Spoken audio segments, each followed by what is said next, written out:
particularly hard hit, losing their livelihoods overnight with no social protection to fall back on, and additional hurdles to accessing health and care services. My name is Chidi King. I'm the Director of the Equality Department of the International Trade Union Confederation, and it really is my privilege to moderate this amazing panel of women leaders from Argentina, from Australia, from Chile, South Africa, Spain, and Turkey. So we will kick off by going to the first speaker, who is Pinar Özkan from Iş Trade Union in Turkey. I hope I've got that right. I'm going to have to ask our tech person if I could have my screen back because I need to access some notes to properly introduce our panelists. Thank you very much. Thank you. So Pinar is the International Relations Secretary and Project Manager, President of the Women's Committee of İplik İş. She's also the Vice President of the European Trade Union Confederation Women's Committee and a member of the European Trade Union Confederation. Pinar is also a member of the Industrial Global Union and comes from Turkey. So Pinar, before the COVID pandemic, the garment industry, the textile and garment industry in Turkey accounted for around 10% of GDP and about 20% of total employment.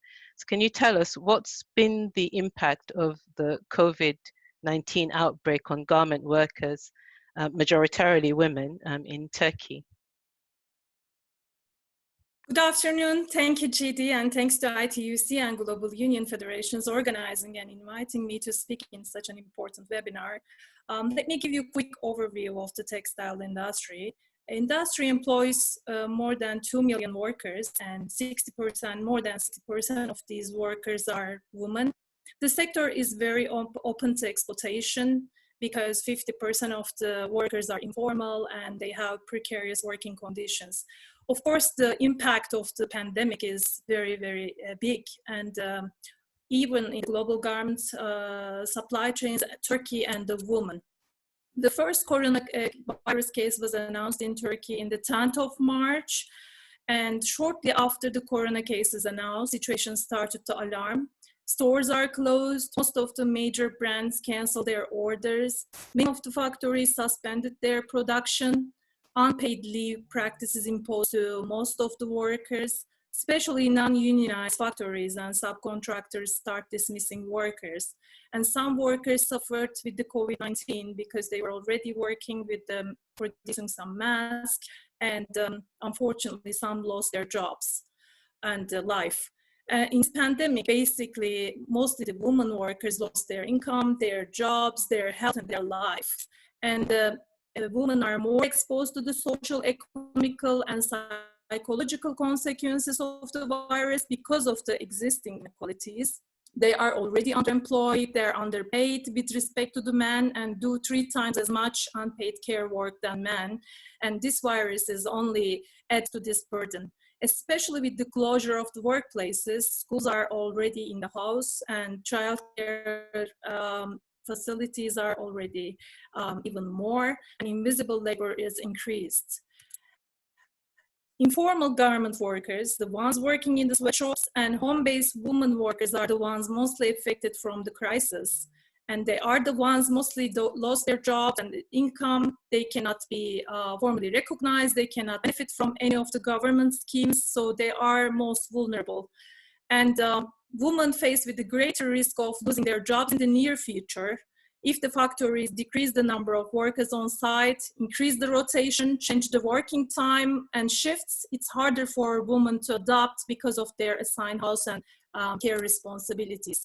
So we made a study and we asked textile workers what are their messages. So they are in fear of losing their jobs, their income, their economic independence, but they are also very afraid to go back to work to get the virus and spread this virus to their families. They don't have childcare services to leave their children when they are back at the work. So these are the issues that textile workers are facing right now. And one of the most important challenges that women also face in this crisis is domestic violence in lockdown periods. It's extremely important to come together and work in unity, empathy, awareness, and solidarity. This crisis will mark new beginning, and we should fight for a new normal for women in solidarity. Thank you, Chidi. Thank you, Pinar. And later on, we'll hear back from Pinar as to how trade unions in Turkey are responding to these challenges that she's just outlined. So next, we are going to Chile and to talk with Carolina Espinosa, who's a titular member of the World Women's Committee of Public Services International. Carolina is also co-chair of the PSI Inter-American Region Women's Committee and founder and spokesperson of the No More AFP movement in Chile, which is a movement calling for an end to the privatized model of pension funds. She's also the national leader and head of the Gender Commission of the National Confederation of Municipal Health Officials in Chile. So Carolina, can you describe for us a day in the life of a woman public healthcare worker in the current situation? The members are really in the front line of this pandemic. So it'd be great to hear your perspective of a day in their life. Hola, muy buenos días, buenas tardes. Thank you. Good afternoon. Good afternoon to all of you. I'm very happy to be with you, with these so many great women. First thing I'm going to do is to tell you that we have now got 20 million people who are working in the sector around the world. And we certainly are very present in the health sector. This is a sector which is in its majority women. I mean, I think we can say that carers, 70 or 80% of those in the caring professions are women. And we are suffering like all other parts of the economy. We do not have the same pay as men, and we do have the glass ceiling. And also, it's bad enough in normal times, but given the pandemic, I think this has actually exacerbated an already bad situation for us. And this is creating a lot of stress for us. This is creating a lot of difficulty for us. We have problems at work. We have a burden at home. And also, a lot of women are really carrying many burdens at the moment. The situation is quite complex. Because there is a great shortage of ventilators, of acute beds, and this is very difficult at the moment because we're trying to make do very much with very little in the healthcare services. And we've also seen the situation that we're in and the material that we have means that we can't really offer the service that we would like to offer. And women are very vulnerable and women are overburdened at the moment. And also it's very difficult as well because they're suffering violence at home, domestic violence, and also sometimes some of the nursery schools, some of the creches have been closed. So that all adds to the problem. Health professionals is about 12% of the infected population with COVID-19. So this means that we are frightened. We are very frightened because we're aware of the high risk that we're running. And we believe that we could become a focal point for contagion if we're not careful. And we're worried about how this could affect our children, affect our parents. And also there has been some stigmatization of healthcare workers because our population sees us as people who might be carrying the disease. It's very nice to get the applause that we've had. We find that very encouraging when people stand outside and clap. But we're not heroes, we're not martyrs. We are professional people, and what we need is professional protective equipment so that we can do our job properly.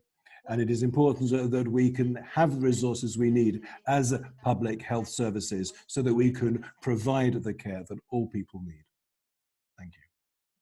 Thank you very much. I think that was a very clear exposition of what life is like for a health worker on the front lines at the moment, the fears and challenges that you have to face on a daily basis just to go about doing your work. Next in line, we're going to another care provider, Carmen Brites from Argentina. So staying with South America. Carmen is the Vice President of the International Domestic Workers Federation and of the UPACP trade union in Argentina. Domestic work sector has really been very hard hit by the COVID-19 pandemic, Carmen. So can you tell us a little bit, what exactly has been that impact on domestic workers? Hola, buenos días. Good afternoon, everyone. I'm very happy to be on this panel.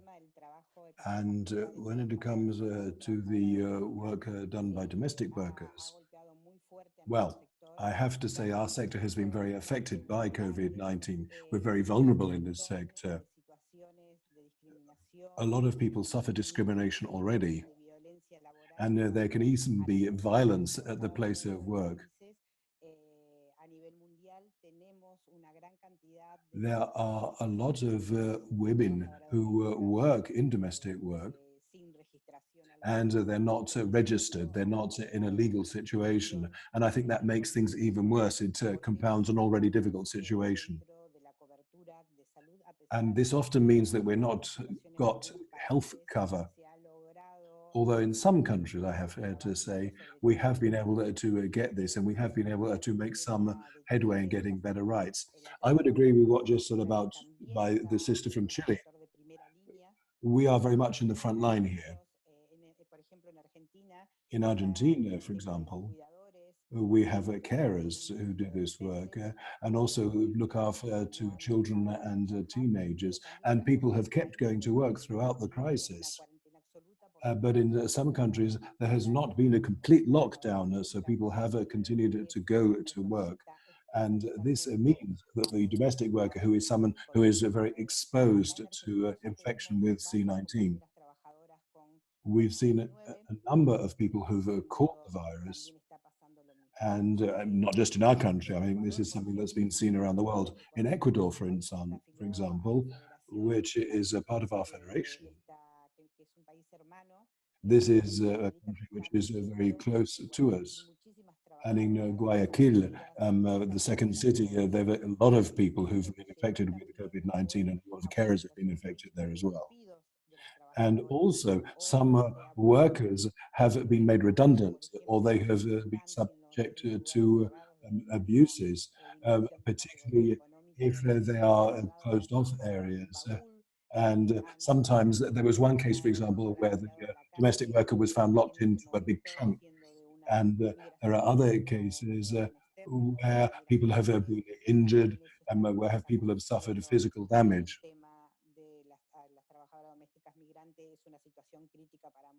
And also, it has been very difficult for the situation facing migrant domestic workers.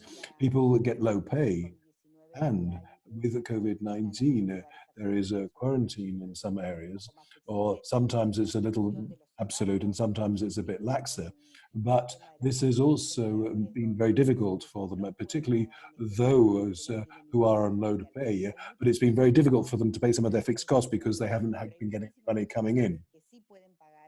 There are employers who could pay, but who are abusing of the situation now. They're using COVID-19 as an excuse not to do so.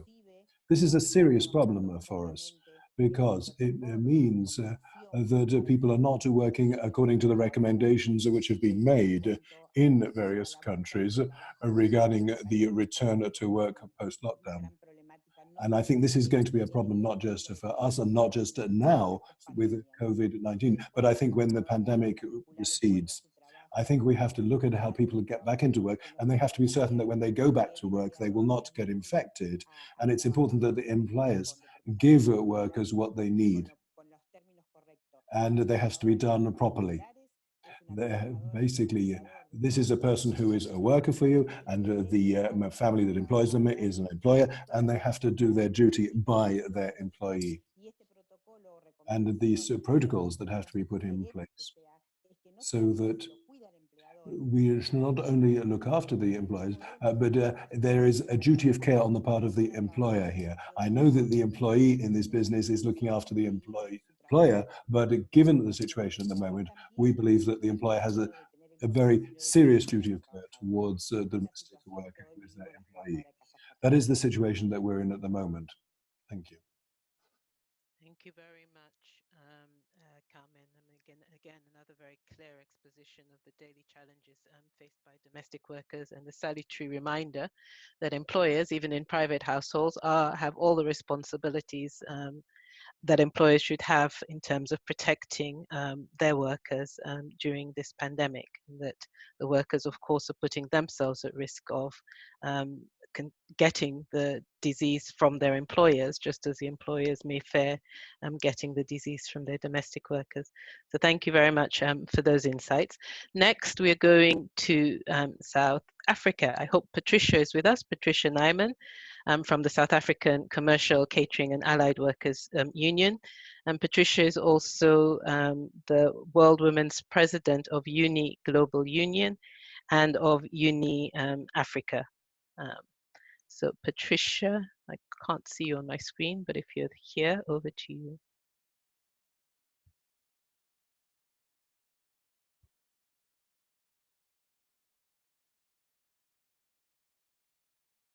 Probably she has problems to connect herself, so. Okay, so unfortunately, yes. Thank you. Later. Thank you, of course. I hope Patricia will be able to join us later, because we'd really love to hear some of her insights. So we'll go instead now to Patricia Alonso from the IUF. Patricia is the IUF Women's Committee Chair and Secretary of the Union of Bakery and Allied Personnel in Argentina. The IUF has many sectors, of course, as does UNI, but Patricia, can you tell us what impact is this crisis having on women workers in IUF sectors? Sí, buenos días, compañeras. Afternoon, sisters. I'm very happy to be with you. As we've heard from Chile, the COVID has had a serious impact in the world of work. And there is a considerable inequality because women have been hit harder. In our sector, in the three sectors we represent, that is hotels, as you know, tourism is an industry which has completely collapsed. We have closed national borders, and most of the work that is done in that sector has simply been put back. Everything's been deferred. And we have a lot of women, particularly the women who do the chambermaids and people like that. And this has been terrible for them because these workers can't work, and they are being made redundant, or they have had their pay cut as well. And some of them have been asked to take leave in advance, take their annual holidays in advance. And also there is the restaurants and drink sector. Now, in most countries, this is seen as an essential work. So practically everyone who is in food and drink is working. But there are no real protocols in place. They don't have the necessary personal protection equipment that they need, and neither do they have specific rules to protect them during the pandemic.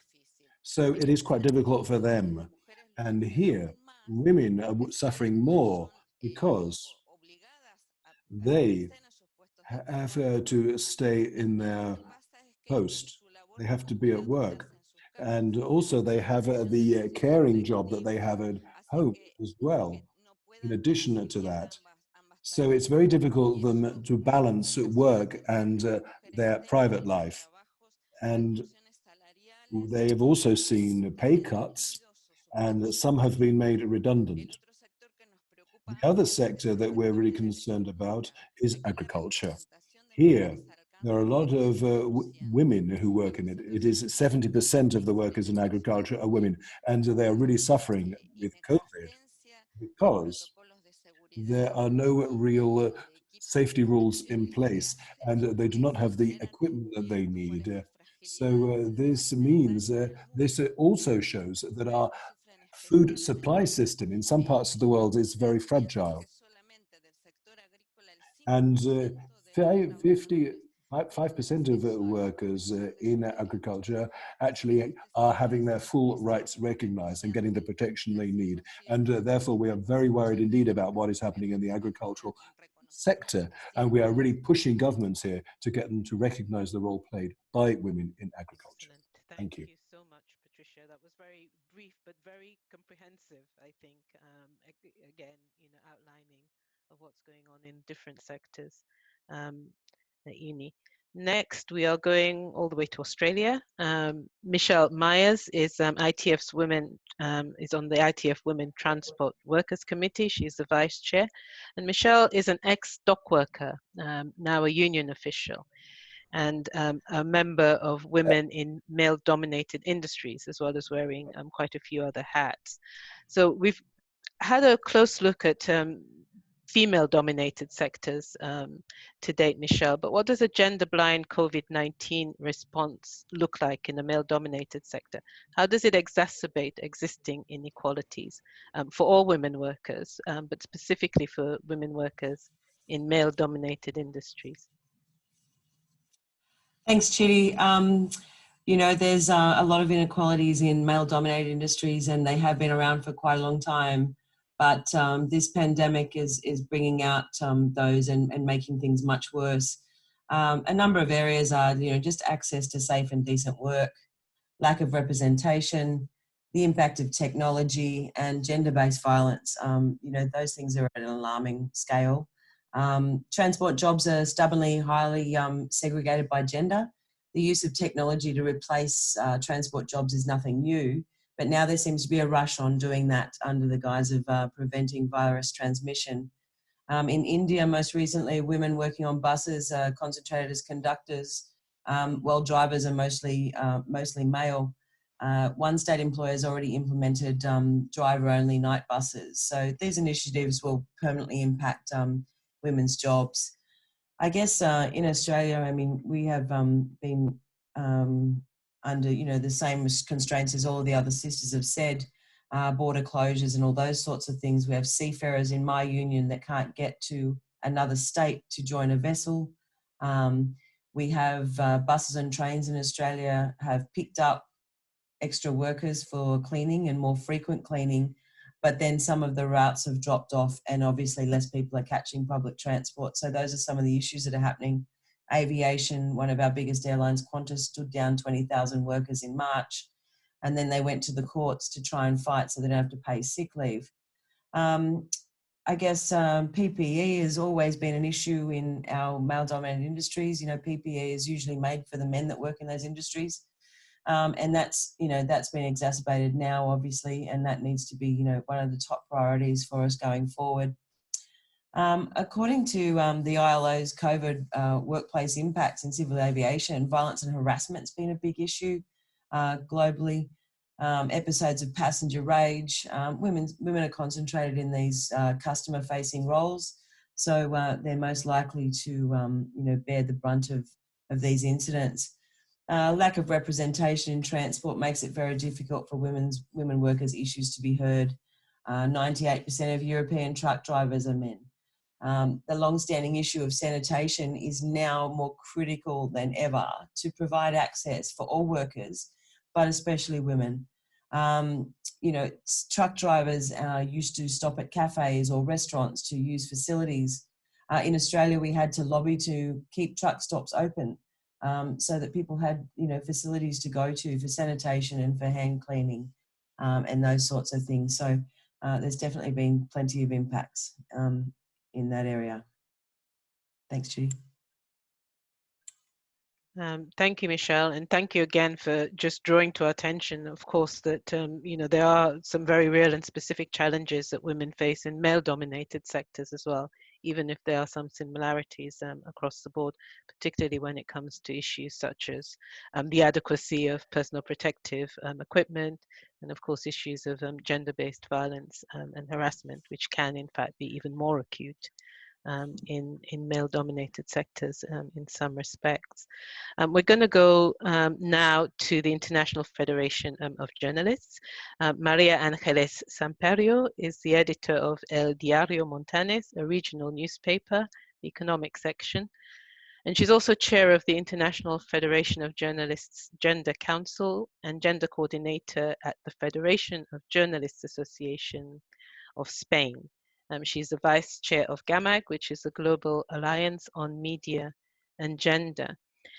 So Maria Ángeles, about a week ago, the IFJ published a very interesting survey on the impacts of COVID-19 on the sector, and particularly on women workers on the sector. So what were the main findings on the impact of this pandemic on women journalists? Hola, buenos días, tardes o noches, depende Good afternoon, good morning, good evening, wherever you happen to be. Now, our federation has members of 600,000 journalists around the world, so we can get a pretty good idea of what is going on in the sector, and we can also see what the health implications of this are. We are very important because of all the fake news that there has been at the moment, all the things that are being said, all the conspiracy theories and so on. I think what we're doing is very important. I think people understand that it's important that we work effectively so that society can get proper news and that it can use that news to reach its decisions.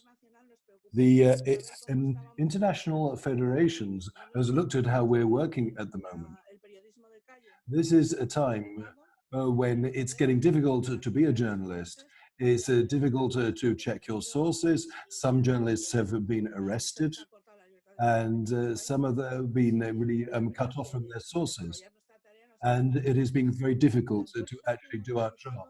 We did a survey, and we did this amongst women journalists, and they're suffering more than men working at the moment. Now, often for women, the situation is more precarious. They have fewer hours and they earn less. And also they're trying to balance family life. And at the moment we're a lot of at home, and it's very difficult to do your job if you have small children. So therefore, the survey found that this was at the end of April that we did this. And we had about from 37 countries that responded, and about 43% of the respondents were women. And what we have seen, that 3/4 of journalists have come up against difficulties doing their jobs. And they have said the freedom of the press has been threatened in some countries. And as I said, this is something that is women are facing as well as men, but of course, and also, of course, what women have been doing is working hard to try and cover COVID stories. And we saw that a quarter and about a half of men have, are the breadwinners, and women are actually not getting the same levels of pay as men. And often we see a lack of women in managerial tasks in the media, but most of those jobs are done by men. And also women have lost jobs, and many have lost their work, but far fewer men have lost their jobs. And we believe that the men have better jobs. So when it comes to wanting to cut jobs, it's the women who tend to be in the front line. And the experience that I've had, and in my environment, is that the women are bearing the brunt of this far more than men. Because often they're having to work very long days, they've got children at home, or they've got to look after their elderly parents. So there's a lot of stress for women. They're trying to keep all these skittles in the air. And it's also been difficult for them to actually do their work. And it's also looking at all the things that have been happening on social media as well, has poisoned the atmosphere to somewhat. And this is an interesting side of this. And therefore, all of this has increased the stress on journalists. Normally, this is something that we have, but I think the particular situation at the moment, though, really throws into sharp relief the fact that the job that we do is precarious. And again, very similar challenges that women workers are facing during this pandemic, whether you're working, in the freelance sector, whether you're working in male-dominated sectors, whether you're working in more informal settings, the challenges are similar. And amplified depending on, of course, things such as availability of social protection to support you this, access to mental health services to deal with all the additional stress that women workers are having to cope with during this pandemic. Unfortunately, we've not been able to get Patricia from South Africa to join us, but Alejandra Estup has very kindly offered to step into the breach. Alejandra is from the Bancaria in Argentina and will speak representing also Uni Global Union. So Patricia, hopefully you're with us. Over to you. Bueno, muchas gracias. Thank you very much. Patricia wasn't able to connect, so I'll step in. But I would like to tell you that we have more than 150,000 affiliates in our organization, and we represent 20 million, and 10 million of those are women. So what is happening at the moment around the world, which is happening to us, which is happening to you, which is happening in our sectors, and we are in sectors which are in the front line, such as health, retail, finance, the postal services, cleaning services, security services. And therefore, the women who work in these sectors, and a lot of the work, in fact, of the sector is done by women. And basically, they have a very precarious situation. And in health particularly, the huge number of nurses are really being hit full front on by this pandemic. And what we're trying to do is hold a number of seminars so that we can provide training, so that we can also bring in health protocols. And we're working in 3 areas. We are looking at women who are working, first those who are actually at work, and also we're looking at teleworking as well. And if you're doing telework and you've got children, got a family, then you're working 24 hours a day, you're working 24/7. And people are having to juggle basically their work commitments and also their family commitments. And also we're becoming teachers as well, because schools are closed. So we're also doing homeschooling for our children as well. We have to look after our children, we have to look after our grandchildren, and provide what the teachers are able to provide at the moment. Therefore, we are really working hard at the moment. What we're trying to do is make sure that women get their rights, because we feel that the women are really bearing the brunt of this at the moment, and particularly in the health sector, and also in the cleaning sector, and also security, because people are getting reduced hours, some people are having their pay cut, and the big companies are not doing what they ought to be doing at the moment. This is a time of a crisis. And we in the trade unions therefore have to really work on this. And I'm very happy that we've got this world action that we're doing. I think if we stand shoulder to shoulder, if we stand foursquare with each other, I think we will be able to achieve something. Thank you very much for your efforts. And I trust that we'll have future seminars. These are very good indeed. Sorry, thank you very much to you, Alejandra, for stepping in at that last minute and giving us those insights. Before we go back to our panelists for another round of interventions, I know a few people have been having some issues with the interpretation. So I will just repeat that interpretation is available by clicking on the globe icon at the bottom of your screen. You will see you can choose English, French, Russian.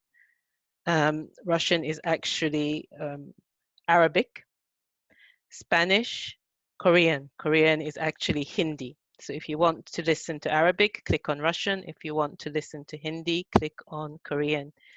You can also click on the mute original audio link at the bottom of that if you do not wish, if you wish only to listen to the interpretation and not hear the original voice over on that. So I hope that works for everybody. We're also getting a number of questions coming through the question and answer channel. So I will ask the panelists, if possible, if they can weave some answers to those into their next round of interventions. So for example, we have a question from Sanjit asking whether women workers are being covered by social protection, such as insurance coverage in your countries during this pandemic era, looking at Turkey, Chile, Argentina, Australia, etc. And one question I think that is addressed particularly to our colleagues from Uni Global Union, asking about protections for hairdressers, of course, who have seen their livings and livelihoods affected by the lockdowns in many countries. So we will go back again. I was going to do it in reverse order, but I think just to give everybody a bit of a breather, we'll go back to Pinar from Turkey.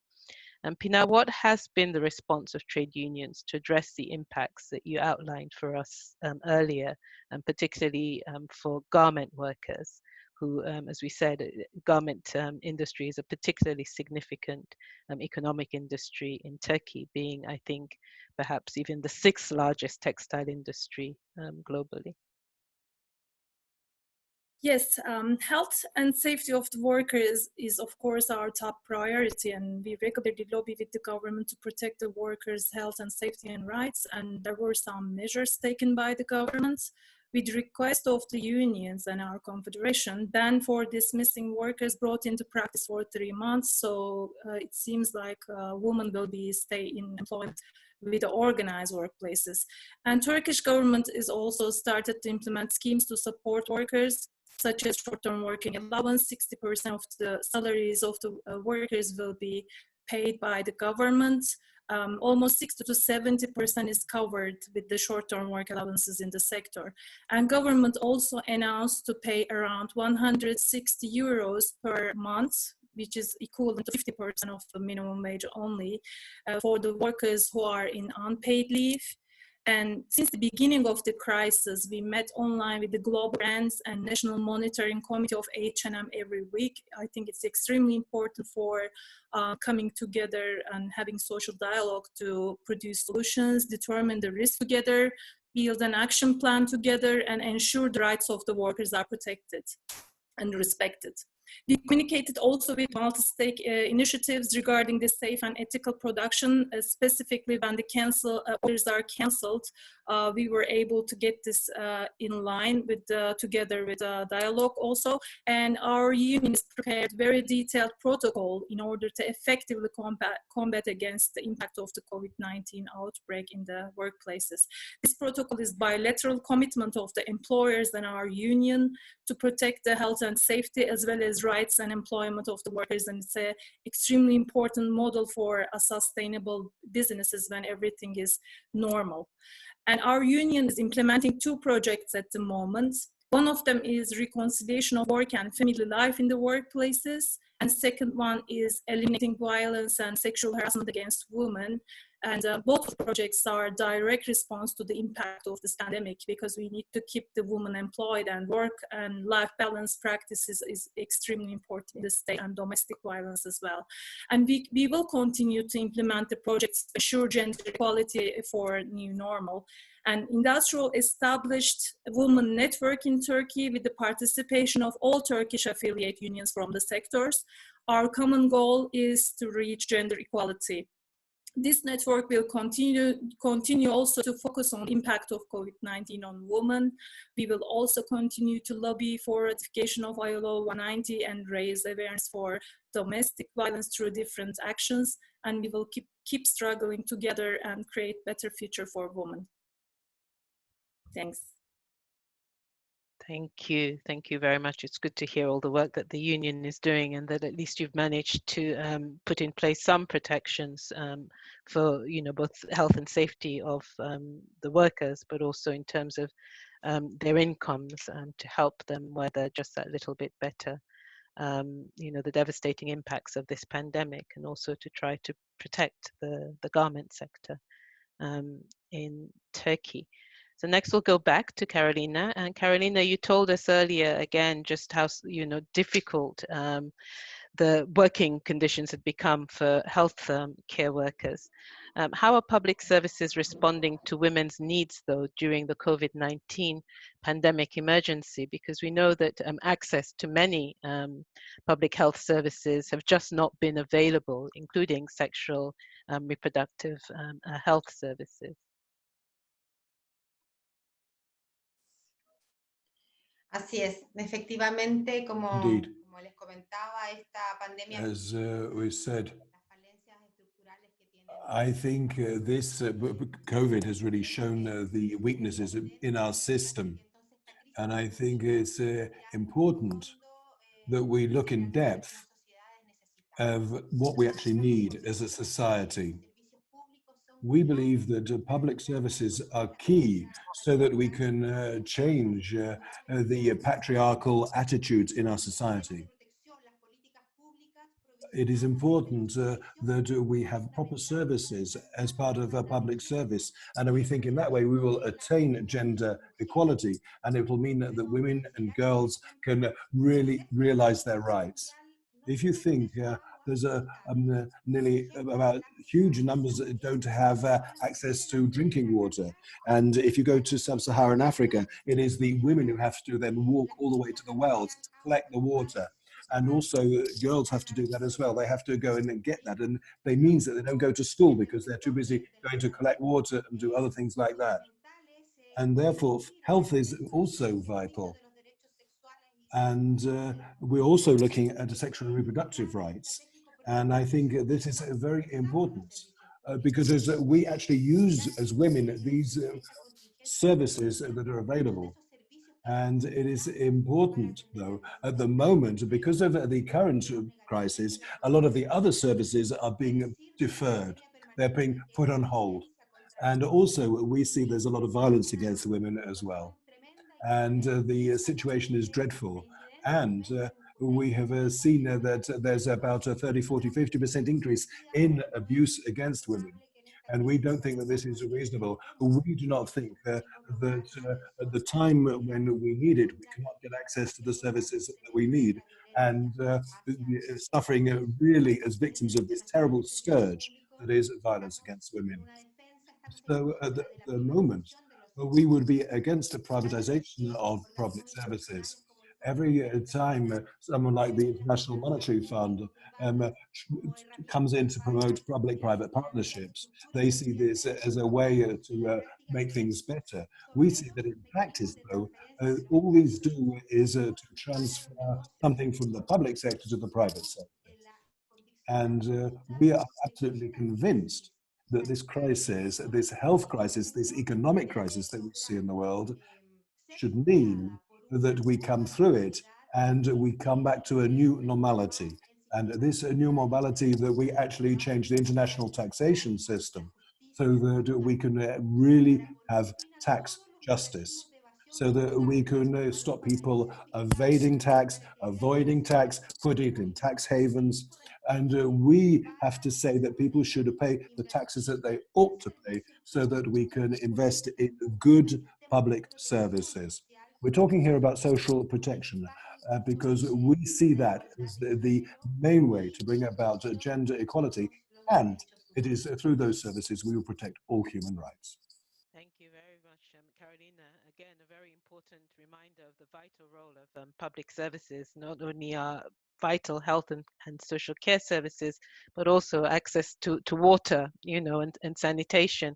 Again, this pandemic has revealed just how important it is and just how disenfranchised so many parts of our populations are from access to these services. So thanks for taking us already towards what the third webinar will be, which is this, you know, gender equal new normal, and strong public services has to be a part of that.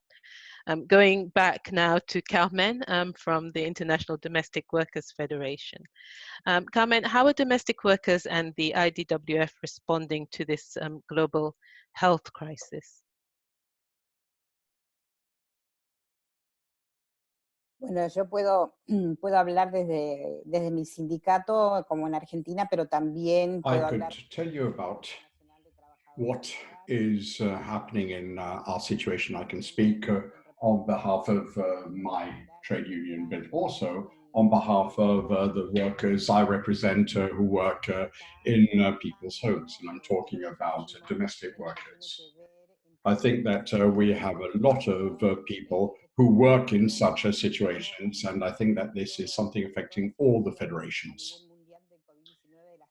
And I think it is important that we look at the situation also in all parts of the world, because I think that there is a lot of similarity. There is a solidarity fund which concerns all the affiliates in America and the Caribbean, for example. There has been solidarity aid which has been received by federations. A lot of actions have been undertaken by our sisters who needed to be able to be provided with protection. As far as Argentina is concerned, we are in the process of including an urgency or an emergency subsidy, 10,000 pesos, which is paid to women who work in private homes. And that is people working not only in the formal or informal economy, in other words, whether they're registered or not. What's also important is that the international federations, the global union federations, are going to include social security and subsidies in the agreements. What we have achieved, for example, in the Dominican Republic, we've had a very interesting meeting to cover domestic workers in the Dominican Republic, and we've asked a special subsidy to be paid to these domestic workers. I think it's very important that we're going to have an exchange of experience between all these countries, which will allow us to better understanding where we are and also to know how we can plan the future. And I think that this is going to give us strength and it's going to give us force. I believe that we're in a very dramatic situation, and we are trying to include our organizations, our federations, our countries, and we're trying to get the voice of domestic workers heard. And we can say, we are workers. We are not members of your family. We're not invisible. We are workers in the full sense of the term. And we wanted to be visible, and we want to be taken into account. And we need to work together as a team, all the federations, so that we cover all our affiliates, and so that we can accept that we have a platform of demands which reflect our situation. I think that it is very important, the role we're playing during the pandemic. We are demanding, for example, that the ILO adopt the right conventions on domestic workers. Now, this has been a historical movement. In Argentina, things have progressed. And we are working with parliamentarians, because we believe that at a time when we have this pandemic, we've got to ensure that Convention 190 be ratified. This international convention was carried out, that we were told, or was adopted because of women, but in fact it applies to everybody, all women, the whole of society. A reminder that during all of this, we need to keep pressing for the ratification of two very important instruments. ILO Convention 189 that gave visibility and protections to domestic workers, recognizing that their work is work. Unbelievable that this took so long to acknowledge, but also Convention 190 on violence and harassment, and especially gender-based violence and harassment. There are still some questions coming through, so I'll just keep throwing them out there in case any panelists want to pick them up and integrate them into their responses. One, for example, is from Ayola, asking whether there's any data for dismissed workers during this pandemic. Do we know how many workers have been dismissed? And do we think that some governments have used the pandemic to violate human rights? So coming next, hopefully we can get her back with us, Patricia from the South African Commercial Catering and Allied Workers Union. I think Patricia has managed to join us. She's also, as I mentioned earlier, from the World Women's Committee of Global Union. So over to you, Patricia. Let's try again.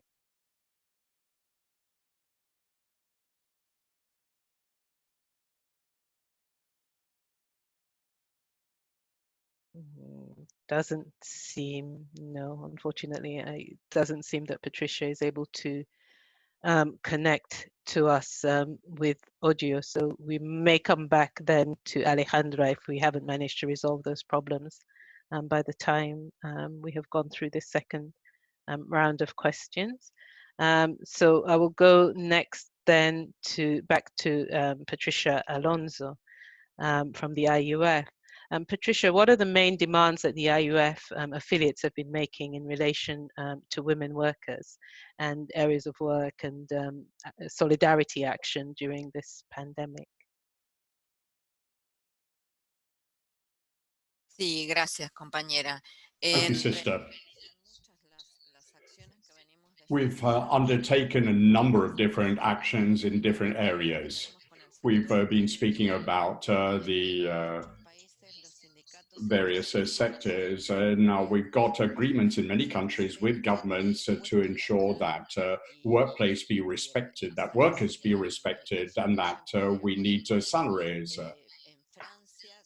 In France, for example, we've got half a salary for workers who are furloughed, in other words, who cannot carry out their tasks.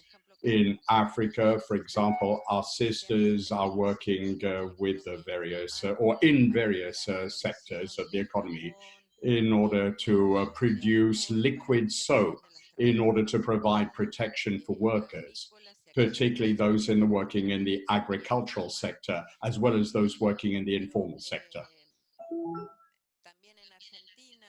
In Argentina, the trade union UTGRA, which represents hotel workers, and they are working on a protocol. It's now being submitted to the government for approval, and the idea is to try and extend protection to workers, and we're hoping that there will be developments. With your permission, I'd also like to make a comment on the fact that there are many governments which are taking advantage of the situation. They're trying to get round trade union rights and workers' rights. This is not the case of Argentina, because we've got a very strong state presence, and the trade unions are on their guard. We are participating in the decision-making process at government level. In fact, a decree was adopted by the presidency, which prevents people being laid off or made redundant as a result of so-called force majeure. This is important very much for the trade unions because it makes us play a very active, proactive role, we the trade unions, in order to defend the rights of workers. But I think this should give us a real impetus to strengthen our role. I think that we are aware of the fact that in theory we have gender equality, but we've got to translate this into reality. We don't want to have just words which sound politically correct, but which don't lead to the actual measures that will lead to the actual transformation we're calling for. What we can do will depend on what we actually achieve. And I think that we need to take advantage of our force. And we need to make sure that we get gender equality in all areas. Thank you.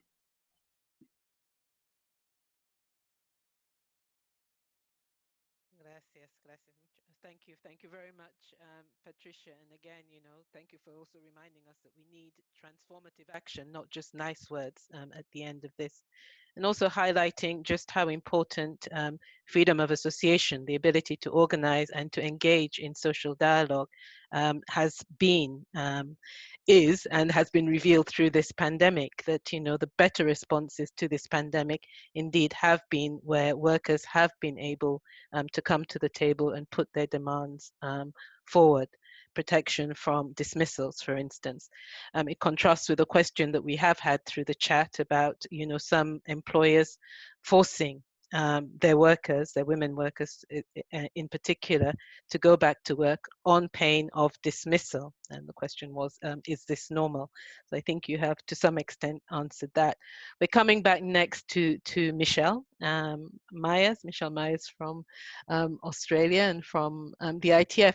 And Michelle, one of the other questions that has come through is that women workers in road transport, in the road transport sector, feeling insecure and facing a lot of tensions and fears of losing their jobs due to the buses not being able to run during the lockdown. So the question is, how can this be addressed? But we'd also like to hear from you about what are the primary factors that can ensure a gender inclusive response to this pandemic. Okay, thanks, Judy. Thanks, Sheila. I saw your message there. It's that insecurity for transport workers is global. It's dire times, and I guess at the moment the most important thing we can do is just support those workers in any way we can. We need to make sure that we're dealing with governments and employers to try and get some sort of payment if they do have to take time off, or if they get stood down, or if they have to self-isolate or quarantine due to being COVID positive or waiting for the outcome of a test. So we have to support our brothers and sisters in every industry, but right now it's so very, very difficult for everybody. I just wanted to go back to our Ayola's question about the government changing the laws about the right to protest and whatever under the cover of while everyone's busy worrying about this. I think we've got to be really, really careful that we don't take our eye off the ball. We have a conservative government in Australia, and if while we're trying to maintain workers' jobs and try and keep people in work, what else are they up to? Do you know what I mean? It's one of those, we just have to be really careful not to take our eye off the ball. Like what Ayola said, they've taken away the right to some trade union rights while they've been busy doing other things. I guess my question was the primary factors that can ensure a gender inclusive response to the pandemic. Was it Julia Smith, the health policy researcher, that said in March about everybody's income was affected by the Ebola outbreak in West Africa, but men's income returned to what they had made pre-outbreak faster than women's did. Excuse me. It's critical to ensure the visibility of women no matter what we're doing. We need to break down the data by gender and ensuring that women are leading and participating in COVID response decision-making at all levels. Equitable policies and interventions need to be having women in the room. Professor Tessa Wright on gender and male-dominated industries, including transport, said we know that strategies for improving the status of women workers succeed when positive gender action forms part of their core project objectives.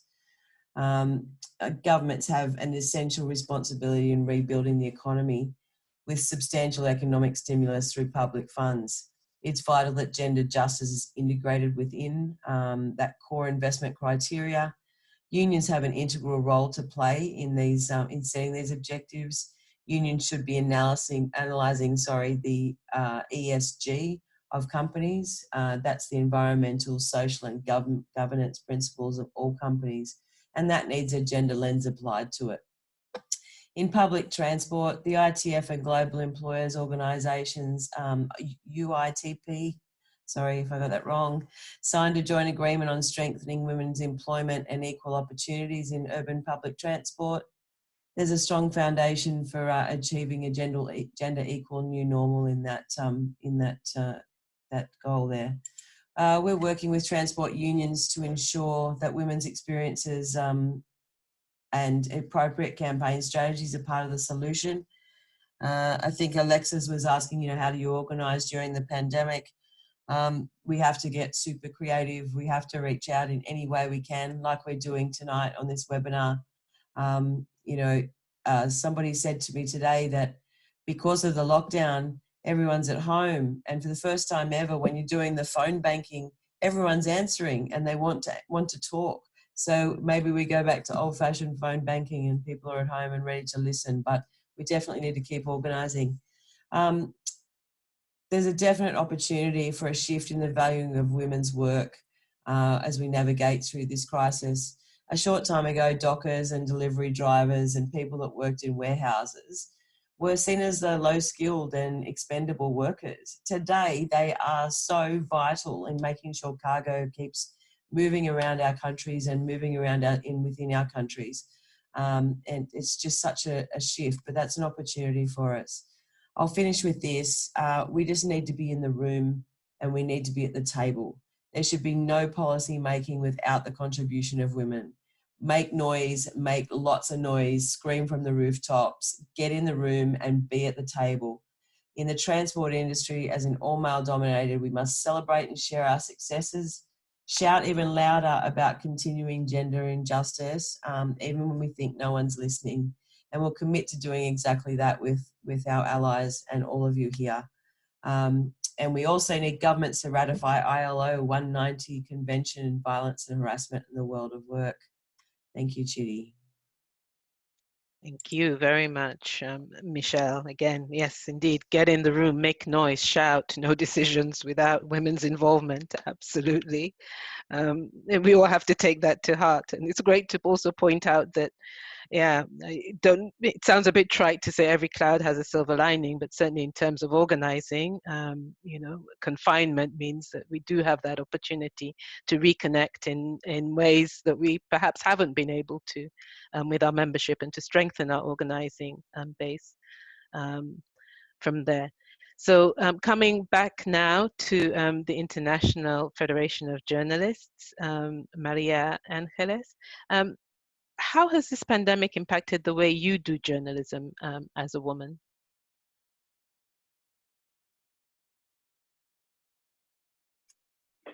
Bueno, el impacto ha sido evidente. Antes os comentaba, pues desde el teletrabajo y luego we're doing a lot more teleworking, and I know what's going on in Spain particularly, but basically they have been cutting working time, and some people have had their time cut up to 50%. And also that they've also lost some of the pay, but some of the pay has been taken on by the public sector, by the government. But therefore, you often find you're told that you have got reduced hours, but you're not really losing hours because of the situation. You're under a lot of pressure and the hours are going up. Now, what we're trying to do in Spain is support trade unions. We're trying to support women who work in the media. And we want this to be discussed by the government. And For the written media, for example, we're seeking support, which I think is possibly happening in other countries. I think in Germany, Norway, and Denmark, they have got support because it's a very difficult situation at the moment, particularly the written media. I mean, they already were struggling a bit, but now the situation is very difficult. And basically, about 60% of the people in editorial teams are women, and it's young women who often have children at home, and they've got elderly parents as well. So they're really being hit from all sides, really. So they're losing working rights, and also this is a particularly difficult time for women. Now, I'm actually the chair of the Works Council of my paper, and we have been discussing this with them. And some of the women working in journalism are just getting €1,000 a month, which isn't very much. And I think all trade union organizations have to be clear that this is an opportunity for us at the moment. We cannot really put our head above the parapet on this. We cannot really stand up and be counted. But we do have to consider what is happening. And I think we have to be very careful because we don't want to allow all the advances that we've made being taken away from us. For example, equality that we've got in Spain, we've got this in a lot of companies, and we want to make further progress. But if we're not careful, those advances that we make might be taken away.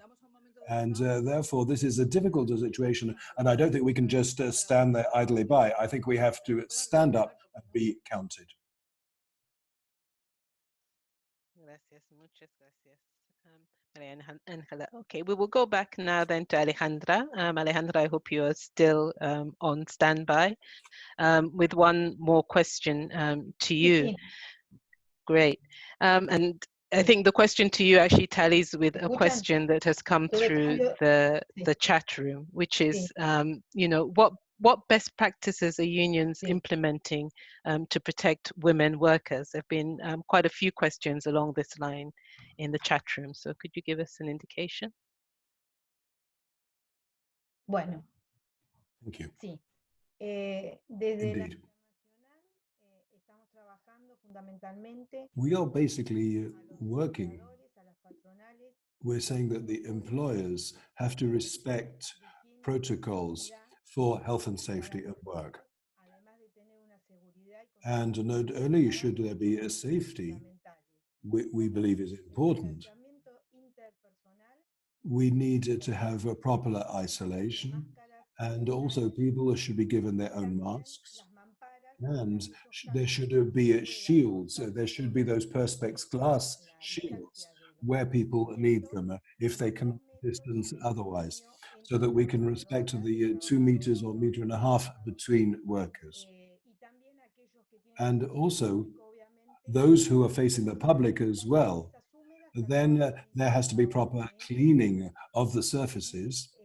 And we're also saying, and we're doing this worldwide, that all the tools that are needed, such as gloves, for example, and also health protective equipment. And we're saying that all of this has to be made available. And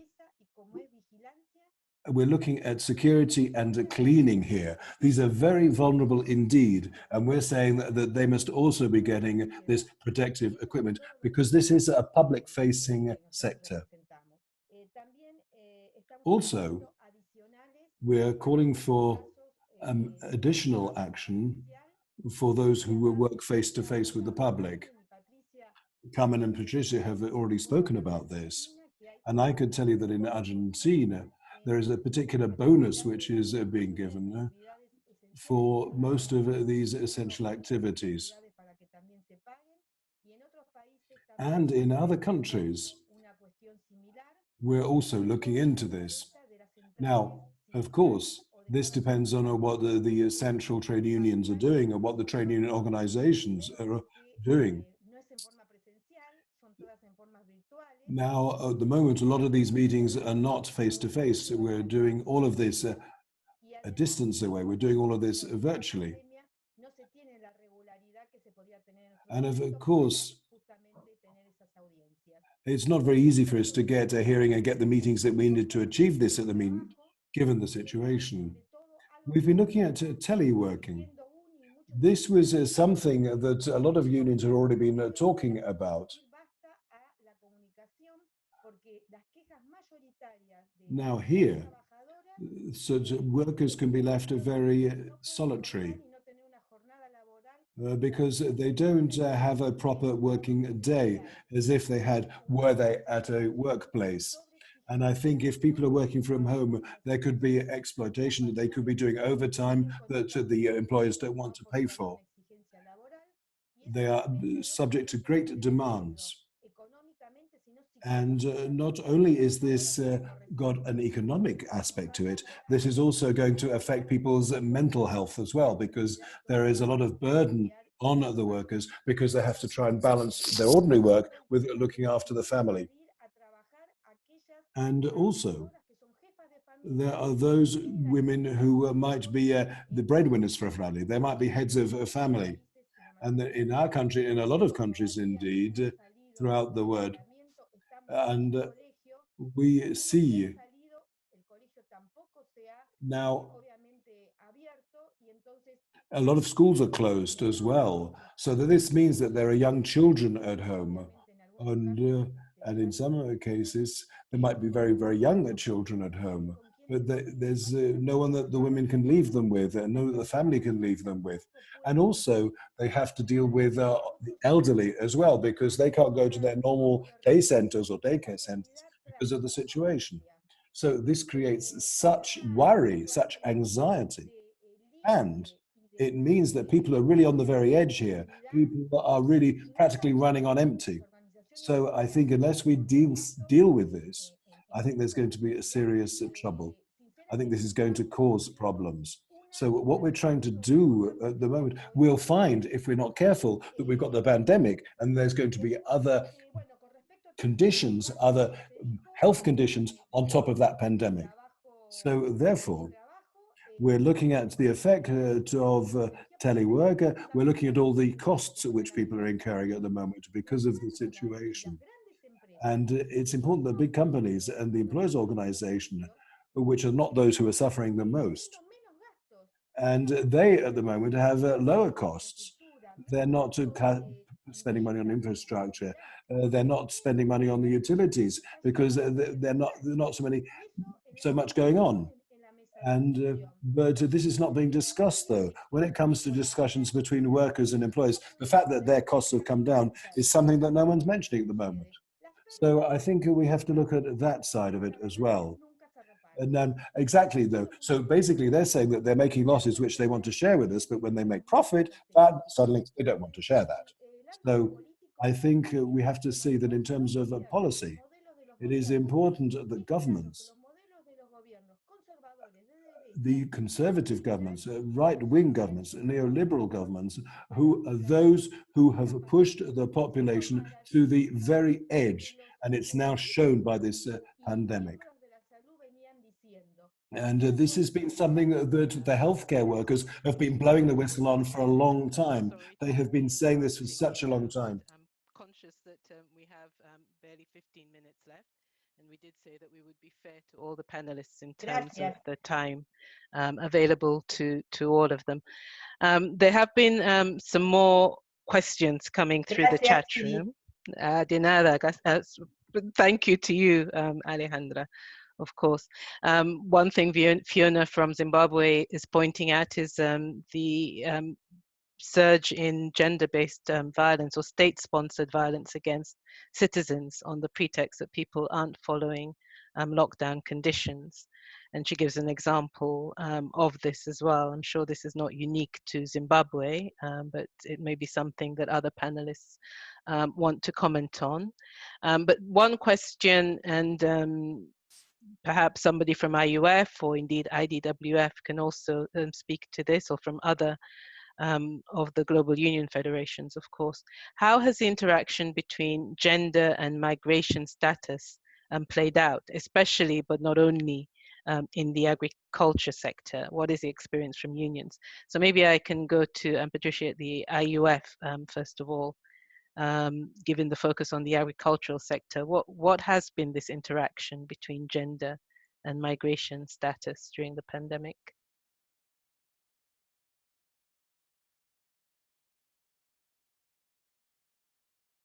Y gracias, Shiri. Thank you. Thank you, Chidi. We are concerned at what is going on, particularly for people because they do seasonal work, they do harvesting work, and they moved into certain sectors, but they can't come back to do the work that they normally do because borders are closed. They have no pay, they have no work, and they have nowhere to stay.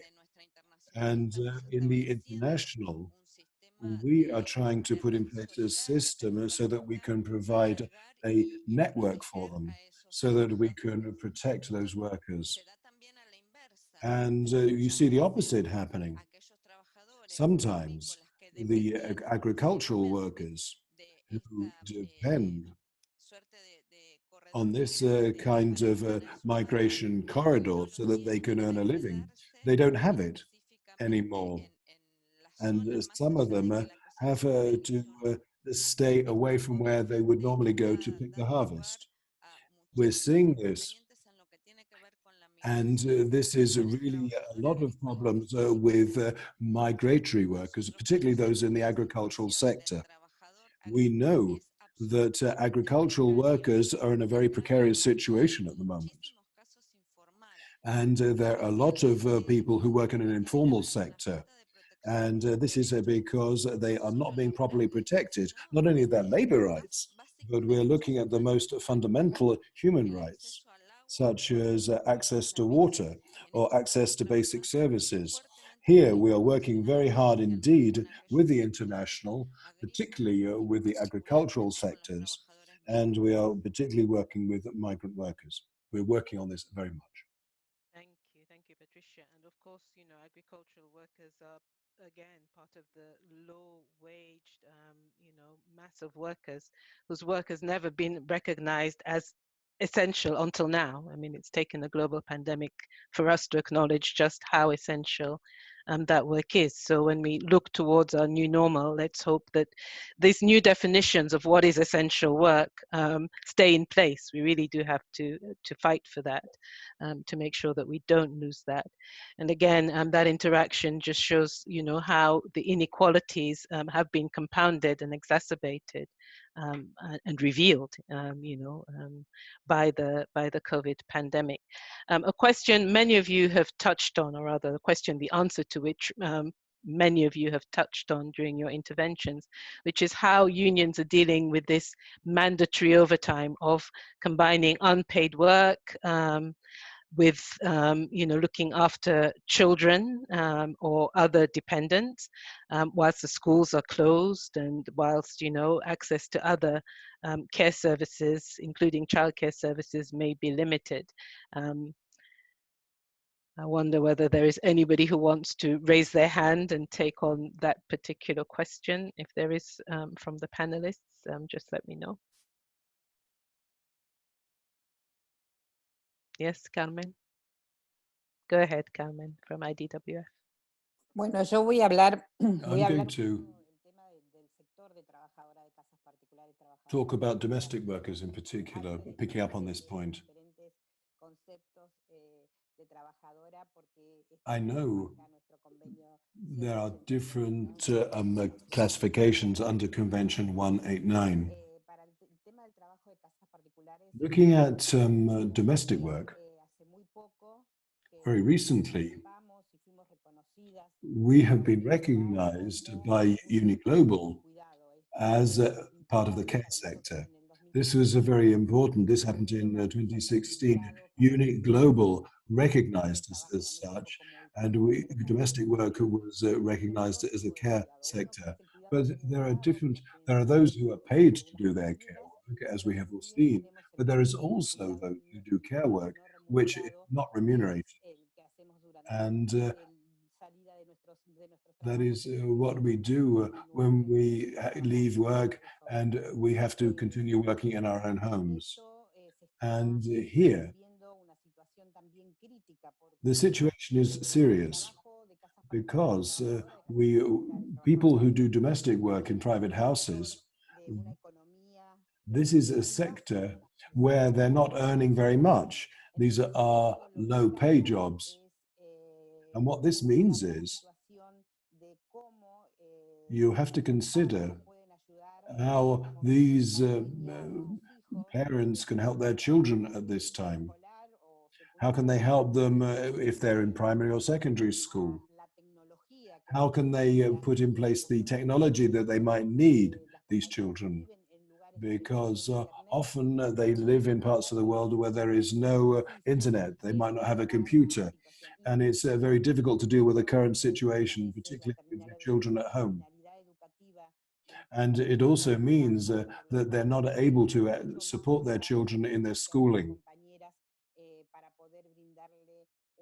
What they're trying to do is provide protection, education, and to their children. And to some extent, they're becoming the teachers of their own children. And this means that these workers in a lot of countries are really in the front line, as I said earlier. They're basically like, to some extent, like health workers who are clearly very much in the front line. But the reality that they face is that the work that they're doing is not being recognized officially. They're not, because of the fact that they're in the first line doing what they can, not only for their work, but they're also working hard so that they can provide the support that they need to support, both in the home where they work and in their own home. And we're seeing this in a lot of places, but I think there are a lot of countries where this is being put onto the agenda, and they are now looking at domestic workers, and this is now becoming much more visible around the world. Thank you very much, Carmen. I'm going to go now to Cristina from Industrial, who will just react a little bit to some of the comments made earlier on by Pinar in relation to the textile and garment sector at large, because we've seen supply chains shutting down across the world and many women being put out of work from what were not necessarily the best jobs anyway to begin with, but now having no livelihoods, no incomes. So Cristina, if you are here and with us, can you tell us a little bit about the work that Industrial has been doing to protect? Yes, hi everyone, and thank you for allowing me to make this intervention. I really wanted to underscore Pinar, my sister's comments on the textile and garment sector. And really, I think what was very important in her intervention was also the need for a sectoral approach that's led by trade unions, so that there's an industrial relations component to it.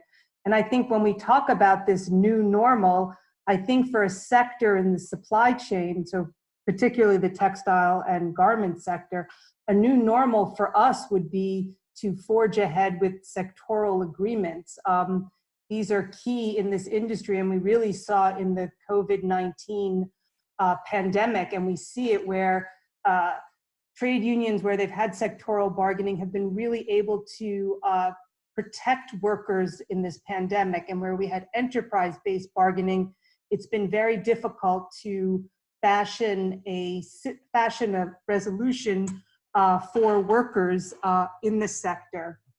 I also wanted to give a little bit of a highlight. I mean, this sector is 80% women globally. These are jobs that clothe us. They're workers who make our protective equipment now.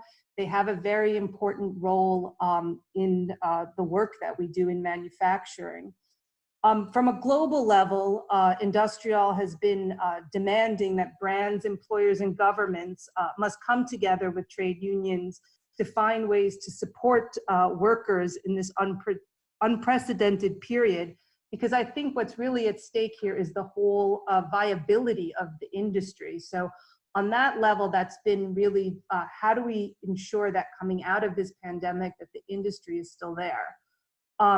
In addition, as Pinar noted, and I think that's very important, is the role of global brands and retailers. These are major multinationals that, you know, when we sit here with our sister unions from Uni, these are the shop workers work there, and this supply chain is very connected. So we've been committed to take action to protect workers' income, health and employment, and really important, I think, is to work together to establish a sustainable system for social protection. This pandemic really highlighted the lack of social protection for many of the production countries in the global supply chain of global brands and retailers. So I think one thing that's important on a global level, and I'll be very quick, is we have been working through the ILO and with the ITUC and with Uni Global Union to work on a COVID-19 action in the global garment industry. That group works together with industry and employers and brands on how to find ways to protect workers' income and to develop a system for social protection. So I really, for this new normal, and I think a lot of the speakers have highlighted, is that we need to identify where there's places that we as trade unionists, and particularly women leaders and activists, where we can make a difference in ensuring that industrial relations, we come out stronger with industrial relations. So that's just a little bit of a perspective that I wanted to add to the intervention, as we are all, majority of us are trade unionists here, is this importance of coming through the pandemic with the new normal that supports workers and that has our voice at the center. So thank you for that, for allowing me to make that intervention. Not at all. Thank you for that, Christina. A really important reminder that nothing is a given, that even as some governments at least are, you know, scrambling to talk to unions to find out, you know, the best responses in the immediacy of this pandemic, it's not a given that this trend in increased social dialogue is going to continue. Once the immediacy of the health situation at least is over. So we need to push. Several of you have said that already. We need to be vigilant. We need to push. You've given us several pointers towards the new normal. Sectoral bargaining versus enterprise bargaining is definitely part of that. I think we also had Tessa with us, and I'm conscious that our time is really running down here. There you are, Tessa. I'll just hand the floor over to you then. Okay, thanks very much, Chidi. I'm a researcher based in the UK, and I've done a lot of research on women working in male-dominated occupations, in particular transport and construction sector, and also firefighting actually in the UK. So I think one of the things that is so good to see is the essential workers being made visible to the public and to the politicians. And I hope also this will translate into women workers being more visible in male-dominated occupations. So although their contribution is kind of small numerically, you know, we are seeing women bus drivers. You know, hopefully it will begin to shift our sort of expectations of who does what jobs. Because I think, you know, in this pandemic, we have seen the very sort of gender segregated nature of work, you know, looking at care, for example. So I suppose that's one change I'd kind of like to see, and it's very heartening to see everybody talking about how hard we all want to work to make sure that some of these changes become long-term transformations. And I've seen in the construction, well, I'll talk about the transport sector first. For example, screens being put up on buses to protect bus drivers from the virus. Well, why can't those screens also be put up when women need protection from violence, and actually male drivers too? So, you know, often they say, no, it's too expensive. They can't change the cabs to make them safer, but they can when there's a pandemic, and they can do it, you know, the next day. Similarly, I was on a call with a lot of women, tradeswomen from around the world, or particularly America and Europe, but they were talking about how now they were able to say on construction sites, I'm not saying it's safe and it's ideal, but they have seen changes, like they've been given washing facilities, they've been given toilets that in the past companies have said were too expensive and they couldn't have them. And of course, they exclude women if women haven't got their own safe facilities to use. And just the other area I wanted to mention was this issue about flexibility of work. So of course, suddenly lots of people are working at home. And then when people start to go back to work, because of the constraints of social distancing on public transport, people are being asked to sort of stagger their commute times. So in jobs such as construction and transport, which have very sort of strict shift patterns, and employers, many of you'll know, employers have often been very resistant to changing those patterns, saying, well, we can't, this is how the site works, or this is how this job works. Actually, they're having to change and offer much more flexibility now. So why can't they do that in the future? So those were just a few points I wanted to mention. Thank you. Thank you so much, Tessa. Those are valuable insights again. So I'm glad you were able to join us with those. Our interpreters have very kindly given us a few minutes to wrap up. I think we finally have Patricia with audio, Patricia Nyman from South Africa. It would be really great to hear you. And I think you really did want to contribute to the discussion around childcare, Patricia. So I'm going to try one last time. Over to you.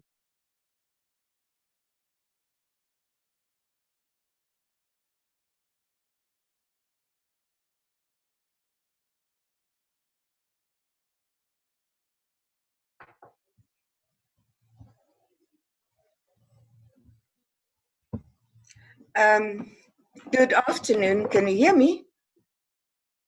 Good day. Can Yes, you hear we me? can. Go ahead, Patricia. We can hear you loud and clear. Glad you could join us. Okay, great.